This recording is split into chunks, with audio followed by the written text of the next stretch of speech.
আমি এখন দোকানে চলে যাব। এই যে নিয়ে নিয়েছি 100 টাকা, তো আমি কিছু জিনিস কিনে আনবো, তো কিনে আনি, তারপর তোমাদের সাথে আবার দেখা হচ্ছে। ততক্ষণ তোমরা ওয়েট করো। জলজিরা আছে? দেখো আমি কিন্তু দোকান থেকে বাড়ি চলে এসেছি, আর কি কিনে নিয়ে এসেছি দেখো, দেখো শুধু। তো এখন আমি বসে পড়লাম জিনিসটা বানাতে, তোমাদেরকে দেখো দেখাই আমি কি বানাতে চলেছি। দেখো আমি 6 প্যাকেট জলজিরা নিয়ে নিয়েছি। তো এই 6 প্যাকেট জলজিরাগুলো আমি আস্তে আস্তে সব ছিঁড়ে এই হাঁড়ির মধ্যে দিয়ে দেবো। তো জলজিরা ঢালা তো সম্পূর্ণ হয়ে গেছে।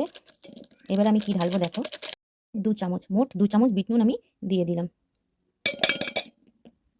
দেবো আমি চিনি। তো এবার আমি চিনি দিয়ে দেবো। এই দেখো তো দেখে নাও আমি লেবু কেটে নিয়েছি, তো এরপরে লেবুটা দিয়ে দেবো।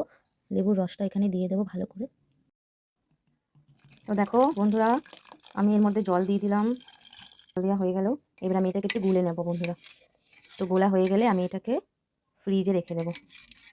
তো বন্ধুরা, গোলা যেহেতু হয়ে গেছে, তো এরপর এটা আমি ফ্রিজে রেখে দেবো। এটা আমি ফ্রিজে রেখে দিলাম। তো দেখো এদিকে বড় আসার সময় হয়ে গেছে, চলেও এসেছে। এদিকে দেখো বাড়ি এসে ইয়ার্কি মারা শুরু করে দিয়েছে। তো আমি ভাবলাম এসে গেছে যখন, এখন ফ্রিজ থেকে বের করা যাক। তো ফ্রিজ থেকে আমি শরবতটা বের করলাম। তো বের করে আমি কি করলাম, ঢেলে নিলাম। একটা গ্লাস নিয়ে এসে গ্লাসের মধ্যে ঢেলে নিলাম। তো গ্লাসের মধ্যে ঢেলে দিলাম অল্প অল্প করে।